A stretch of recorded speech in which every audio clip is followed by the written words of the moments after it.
Welcome to a special episode of Cynically Acute. I'm your host, Tylon Monger. I'm here with my guy, Jeremy Scippio. You know what I mean? What's going on? We're here. It's important for the audience to know that it is 3 a.m. We just got done with the Good Vibes Comedy Festival. We survived the YNs at Waffle-House. No one got to fight, and that was disappointing. Very disappointing. Jeremy was walking down the street. He almost got his ass blowed off. That nigga was walking right to the young niggas. We sit in the car waiting for him like, Jeremy, what you doing? That nigga walking right to danger. I'm attracted to the sights, man. I wanted a real Memphis experience. You know what I'm saying? He was like, no, I want to get robbed. I want to be in danger. This is your second time in Memphis, right? Second time in Memphis, absolutely. Yeah. How you like Memphis? I like Memphis. What's to say? It's nothing to say. It's really nothing to say. Ain't nothing happening here, nigga. Last time I realized how empty Memphis was. Like it's a lot of space. Like I remember I walked for like a mile. Like I saw a Family Dollar, and then I saw like another Family Dollar. Yes. Everything else was dilapidated. You know what I mean? So yeah. It was a Family Dollar across the street from where we was doing comedy at. Absolutely. Just now. Memphis definitely is very, very empty. And that's why you got niggas like Elon Musk who done, you know what I'm saying, set up shop here. Have you heard anything about that? No. So all right, so boom. He buying land? Did he buy land? Oh, now we start echoing. It's Elon, man. That's Elon. He heard us. No, Elon, yo, hey, help me get on the Joe Rogan podcast. Elon, if you're listening. Elon, please send me your power. Elon, if you're here, if you're in the universe. I mean, if anything, he'll get you a space. Fuck space, nigga. I'm trying to get on the Joe Rogan podcast, nigga. Oh, I'm not Katy Perry, nigga. I'm not gonna. I have no interest for space. All I have to do is just go viral for something weird, and Joe will have you on. I'm already know what's gonna happen. But Elon Musk did set up shop here, and the crazy part about it is he set up shop last year, but nobody paid attention to it. He bought this old Electrolux building, and so now he's basically dropping his nuts on the whole Memphis. He's behind on his utility bills. He's like $400,000 in the hole. He has 18 methane gas tanks just posted up out there. He has more because he's trying to expand, and he doesn't have any permits for them. He's building a Greywater plant too, and pretty much he got the leeway from Trump to be like, hey, he doesn't need permits. He good. He don't got to check in with Yo Gotti. He can just do whatever he needs to do. And I don't know. At this point, I feel like once enough crime happens to you or around you, you eventually become a Republican. So now I'm like, gentrify this home. Yeah, well, Elon Musk is Lex Luthor, man. And he's definitely building the biggest missile ever underneath Memphis. You heard it here first. Okay. I'm just saying, bro. Like, why else would he want to be here in Memphis as his base of operations? Nigga was like water. I need my computer needs cooling, guys. That's all it is. Yeah, man. Yeah, Elon. I don't trust nothing about Elon Musk, but I mean, I know him and Trump was beefing. So other than that, I don't trust dude. He's definitely like a super villain. Just getting revenge for being treated like a geek when he was in high school. That's all it is. Nobody thought he was funny, and so now he's taking on the world. All he had to go was do 1 minute on Kill Tony. We could have got an Elon Musk minute together. I mean, people like that. I don't know. Watch. I meet him next week. No, in my life. That's Mr. Musk. Mr. Musk. He's like, I saw that podcast. You said that I wasn't funny, and you said that I was a nerd, and I wanted to send everyone to space. He gonna be like, I'll forgive you if you do that weird ass salute that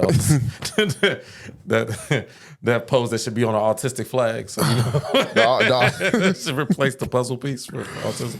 I feel like I don't know how I feel. I feel like I ran through too much pro-black outrage through my life, and so now when I see this, I don't think none of it. It's just like, oh yeah, that's what white people do. It's like watching The Sopranos. Yeah, it's like.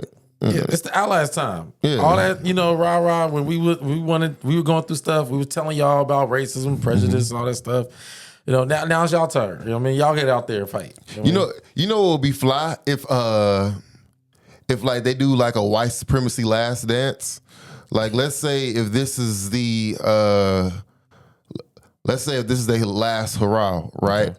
I need a last dance style documentary on the white man in America because that's what they, you know what I'm saying, put Donald Trump in there for because he represents, you feel me? Yes. That American dream ideal, just a bronze white man subjugating Earth.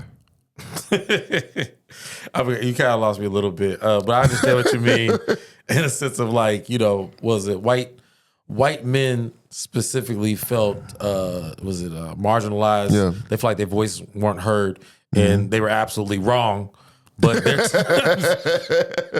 who hasn't been listening to them niggas? Yeah, my thing is people watch TV, and they think that's representative of the world just because a couple black people, couple DI movies, was it Everything Everywhere All at Once? You get a couple of Asian actors and they win like an award, and all of a sudden it's like, it's too many of them. It's like, now, too many hashtags. No, y'all got the numbers on your side, But yeah, I think that was the underlying sentiment. It's like, hey, let's put white people back in power.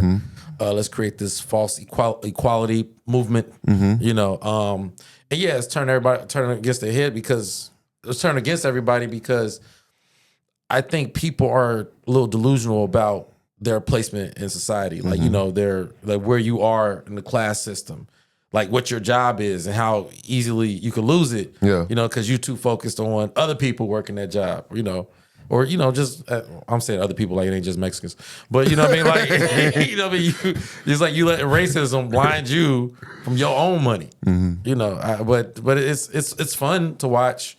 I don't know where we stand though anymore, other than because I don't know, we're entertainers. So I'm just really jealous of how white men in particular.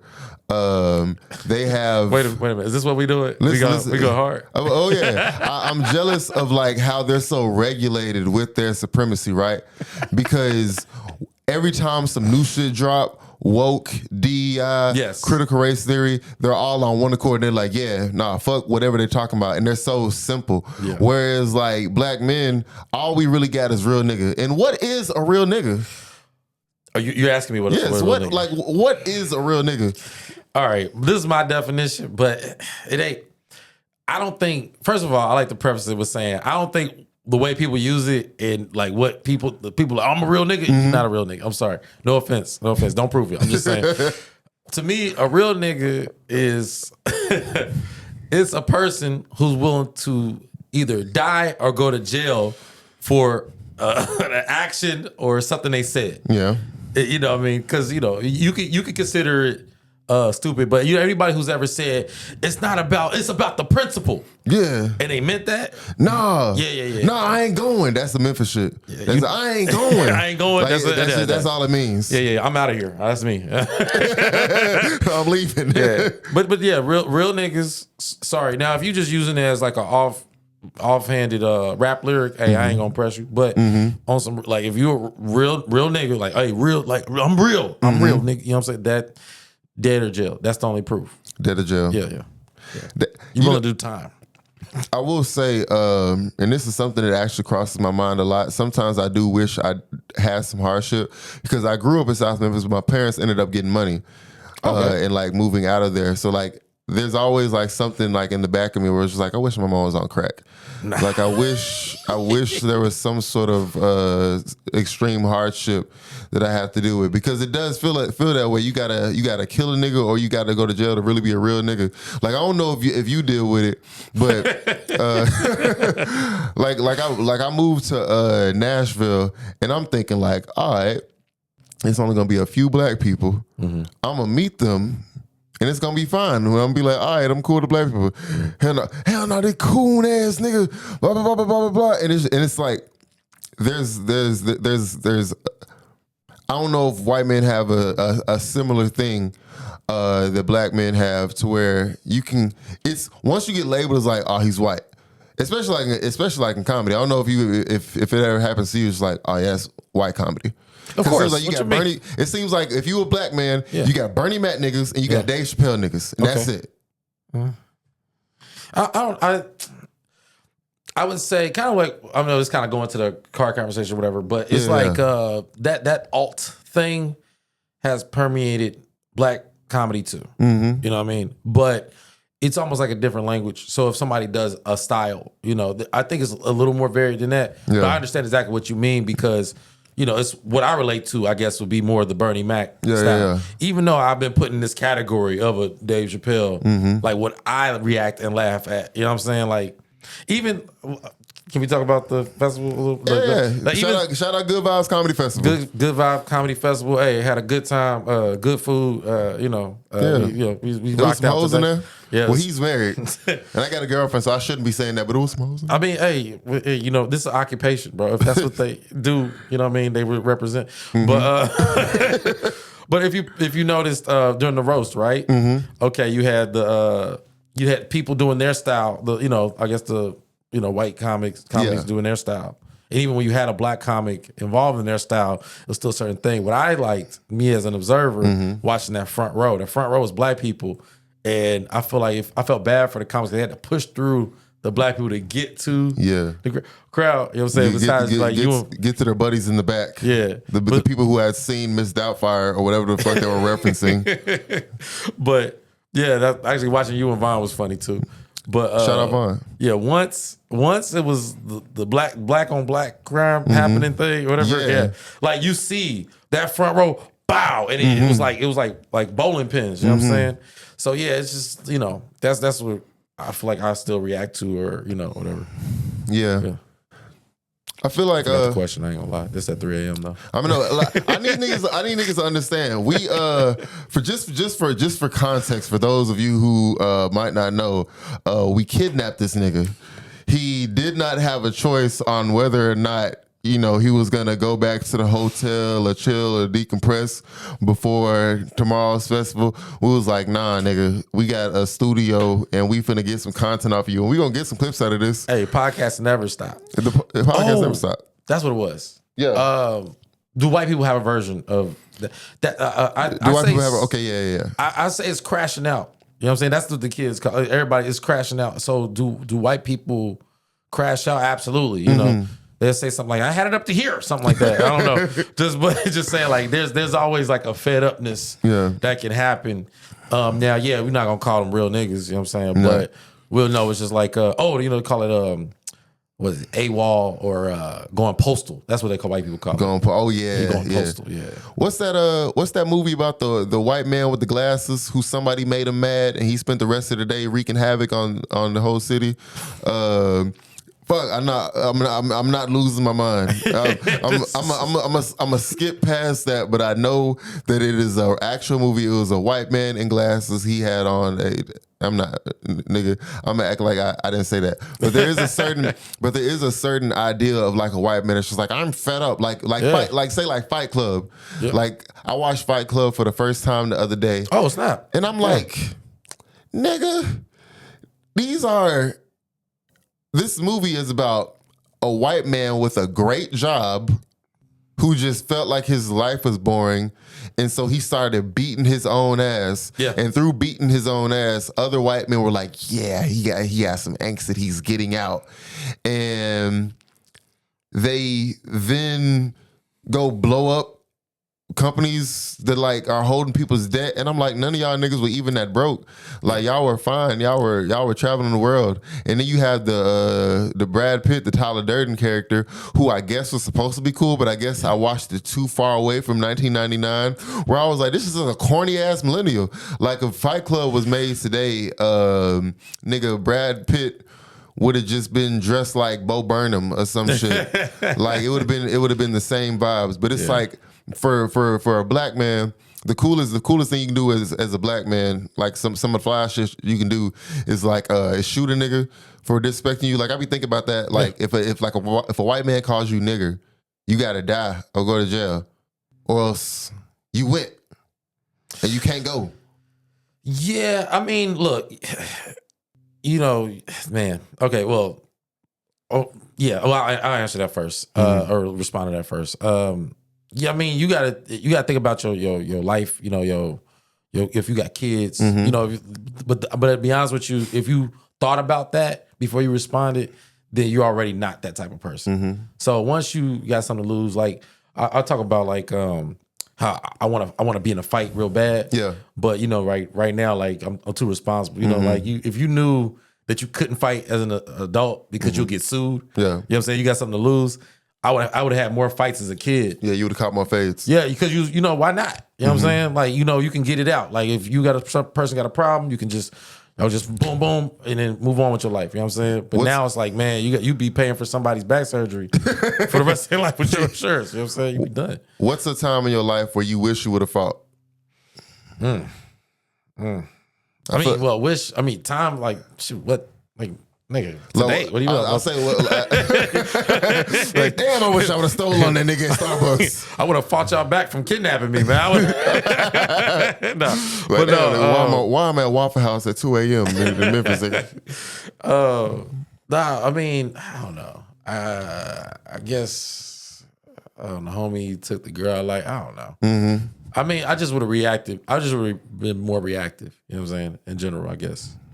You know, but dang. Okay, here's happening again. You talking about real niggas. All right, you talking about Fight Club. Okay, Fight Club. You're right. When you look back on the movie, you know, it was one of those movies they try to act like you could play it backwards and watch it for a second time. But you're right, there's a lot of stuff in the movie that definitely don't add up. You know what I mean? Like even I'd say, you know, I feel like it broke the fourth wall when Brad Pitt came back with a haircut. Nigga got chopped. I'm like, your imaginary person in your head got a haircut. Nigga got a buzz cut. He got a fade. Nigga got the juice. Yeah. He has like some snakeskin pants on and all that. Like it wasn't cool. They were. I think this was like post Matrix. So every movie that came out that had nothing to do with the Matrix had to look a little bit like the Matrix in order to sell. So I think that's where some of those elements came in, the design choices and stuff. But yeah, you're right. And then also, just some dude kicking his own ass. I don't know how that could turn into an organization. Like everybody want to come up behind you and like, you know what I'm saying? Mm-hmm. Yeah, but I say real. Okay, I would say to define like a real nigga, like a real nigga response. I think one of the realest responses I heard was from DMX. Mm-hmm. He was on this show. Ayala, how you say her name? Ayala Fix My Life? Yeah. Don't tell me DMX was on Ayala Fix My Life, nigga. This is good. You should watch the clip. So I'm gonna watch it. His son brought him on, right? And his son, who looked nothing like him though, and I can't stand celebrity kids that aren't grateful today. Like you know who your parent is. Like come on, you know what I'm saying? So yeah, he brought him on, and he tried to guilt him, you know, with some like, you know, like you cheated on mom and stuff, and he like, nigga, what? Like, you know, I'm thinking like, your dad DMX, like, nigga, what? Yeah, but he just like, you cheat on. He was like, you have to change it. But first of all, he tried to make it seem like DMX was some type of deadbeat or something like that, right? So what killed it, and even her tried to set him up like she was like some authoritative figure, and he, you know, DMX is a bad father. First thing DMX did when he came on there, he hugged his son. It was like, oh my baby, I miss you. You know, it was always cool watching somebody like that be soft. Yeah. Oh, I miss you, baby. Oh, like to his son. So then he was like, he wiped his eye. He was like, yeah, man. He said, you weren't there, man. And he was like, no, I know I'm working on it. You know, I was touring and stuff, you know what I mean? And in and out of jail. He was like, yeah, man. But he said, you got to stop, you know, doing drugs and stuff. He's like, I'm working on it. He said, I'm in rehab, all that stuff. I'm doing my best. And he was like, yeah, man. But he said, I'm talking about everything. He was like, what? He's like, the smoking, the drinking. He said, smoking and drinking? He said, I ain't doing that. He was like, then the lady goes, she said, if you love your son, you stop smoking and drink. He was like, hold on, wait, who talking to you? He said, hey, he said, hey, I love you, but I'm not going to stop smoking and drinking. And he was like, why not? He was like, man, if I didn't smoke and drink, you wouldn't even be here. Yeah. That was like the realest thing How ever. old was the son? This is not no grown man saying this, telling his dad to stop smoking and drink, telling DMX to stop smoking. What these niggas want from it? Bruh, I was like, but the fact that he told his son, he was dead in his eye, his son said, if you love me, you stop smoking and drinking. He said, no. That's real shit. It's like, yo, I'm not going to stop smoking and drinking. If I didn't drink, I wouldn't have been drunk enough to conceive you. That's real shit. What would you do if your deadbeat father said that to you on the Y'all and Fix My Life? If it was DMX, I understand. It's like, bro. What are we talking about, bro? The 1% of people on this planet is the 1%. You know what I'm saying? Like, you're an exceptional person. I mean, I understand. I guess when you're privileged a little bit, it blinds you, and I get it because you probably would want a regular father. But I mean, come on. After watching Belly a couple times, I'd be straight. Come on now. If my dad was in Belly, I could go like probably 15 years without seeing him. I feel like there's certain things a dad can do that warrant them cheating on your mother. I'll let you continue. Yeah, some of that. You ever hear about some infidelity in your family and been like, that shit kind of fly. He kind of got that off. Or deny this. When I remember when I was a kid, I asked my dad, I was like, why'd your mom get divorced? And he was like, well, I had some friends she didn't like. And in my head, I was like, damn, what's wrong with Cedric? I was like, she don't want you playing Madden at the crib. That's crazy. And then I found out later on he cheated on her, and he cheated on my mom with her maid of honor. Oh, your dad. Dang. Yeah, that's a real nigga right there. It's a real nigga. Like the initial was just like, man, them niggas was lying to me the whole time, blah blah blah blah. And then after being able to ruminate on it for a while, I was like, that's kind of fly. Yeah, that's but I guess that's the issue because I'm like, I guess that's being a real nigga. So you're right. I'm amending my definition. Okay. I've steered you wrong. No way. You either what I said. You're rather to die, go to jail, or risk it all. Yeah. For your principle, for your idea. Yeah. Your integrity. That's your integrity. You know what I'm saying? Because that's crazy to be like, hey, I'm gonna smash the bride. I'm about to smash the whole. Hey, your favorite cousin, I gotta see about that. We gotta get to the bottom of this. What do you mean? What? No, it's real. Don't do that. Yeah, but I would say when you talk about infidelity, not infidelity. It just I say one thing about families because I don't think a lot of families when it comes to the ancestry are honest about like you find out there was some mixing. You know what I'm saying? Like having a family member that's like related on both sides of a marriage. Yeah. That's because somebody was dabbling over there, you know what I'm saying? Or maybe like a parent, you find your parents messing with the sister or something like that, you know what I'm saying? And then they have a kid and you just find out like, oh, they related on both sides. Yeah. That's just the way it is, you know what I mean? That's how that shit goes. Yeah. You ever hear about a story like that and then you had to be like, what she look like? Like you ever hear about some instance, be like, oh yeah, he married to his cousin, you be like, what is she bad? Yeah. I mean, or just like, I don't know, niggas hitting twins or something. You know what I mean? Like, you really went for both? You know what I mean? Like, but yeah. I'm being PC. I don't know why I'm being PC right now, but you get it. I mean, we in this hole. I feel like I'm just in this hole and I'm throwing enough curveballs to be like, let me, you know what I'm saying? Well, I'm saying you're asking the right questions. It's just that I've done previous podcasts where I've said names. Yeah. I'm not saying names today. Oh yeah, I'm not saying names today. But no, we got my Barry Gordy and my overseer was like he gave me the let's wrap it up. We're gonna do 5 more minutes. We're gonna get some more clips out. I'm gonna find some more wild shit to say. Okay, I asked you a time you wish you would have caught a fade. What's the time when you felt like you were in a position that you needed to catch a fade, but you didn't do it because you were like, nah, I probably would get my ass beat. I remember I was going to summer school at Cordova High, and it's really surprised me when I started going over there because what the area you're in right now, this is Cordova, and y'all was like, okay, these are some nice houses, blah blah blah blah blah. The kids living in these houses are derelicts, and that's because like a decade ago, the kids who lived in like the hood, South Memphis or whatever, their parents got vouchers to get the fuck up out of there. Okay. So it could get gentrified properly. And so they started turning up at Cordova. And that surprised me. So when I was going to summer school in Cordova, I'm thinking like, all right, it's going to be smooth. Hell no. I was roast. I was kind of like having a roast with this dude. And whatever I said, he didn't like. And nobody told me that he was in summer school because he was in jail. I didn't know, like I thought they kept them niggas. And so after summer school, I was walking home, he followed me. And I remember that day, that's when I was like, okay, yeah, I'm just going to be a snitch. And I was just what I'm gonna have to be labeled as. Cause I literally was like, all right, I know where the police be posting up in this neighborhood. Walk straight over there, whoop whoop. Hey, yeah. That's smart actually. Yeah. Shout out being a police ass niggas kept me alive. Okay, I thought of one. Man, yeah, but I definitely got my ass beat though. So there's this place called I'm from Cincinnati, Ohio. There's this place called Pleasant Ridge Chili. It was a late night like hang spot, you know what I'm saying? And me and my boys went over there, like me and my two homies, we were there, and my sister just happened to be there. And I have 12 brothers and sisters. Yeah, I'm my dad's 13th child. Damn, nigga. Yeah, but my mother's only child. All from your mom, same mom? No, that's what I'm saying. I'm my mother's only child. Okay, type shit. Yeah, my dad, you know what I'm saying? So, real nigga. Yeah, right. Real nigga. That's another additional. Yeah.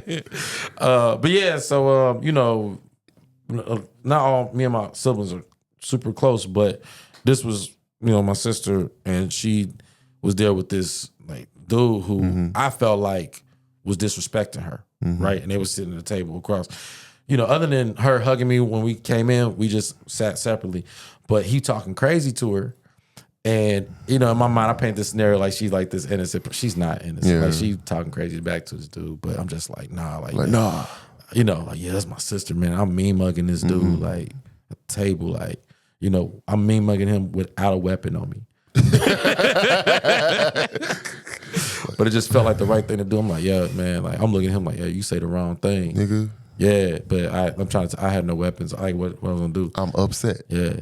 Then I got anguish in my heart. You don't know me. It was working at first because I was seeing he looking at him like, yeah. So he stopped saying crazy stuff to her, right?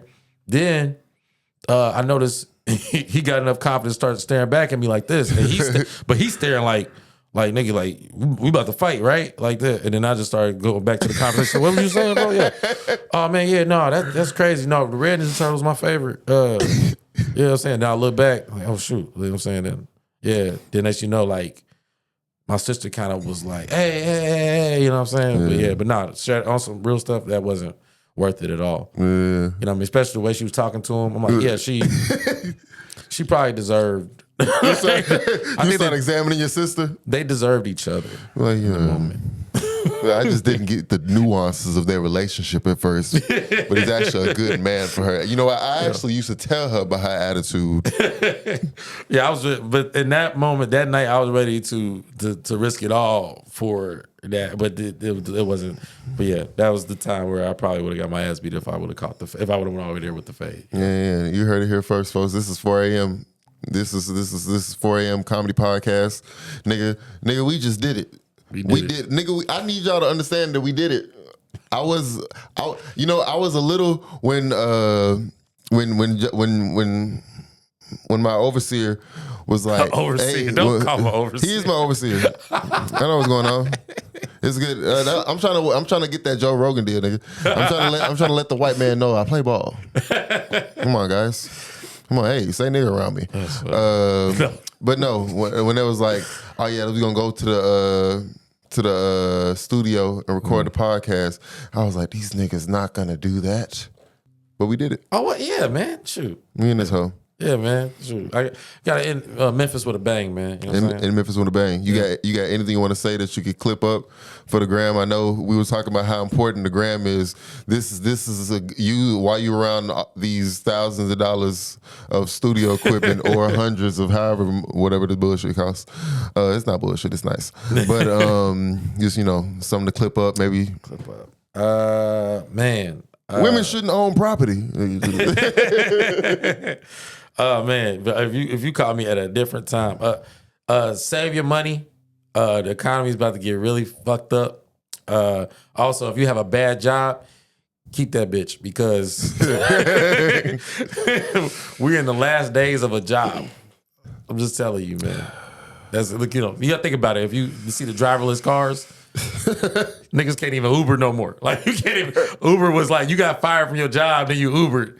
Now you're gonna go. Every Uber driver I had was like a CEO of a Fortune 500 company.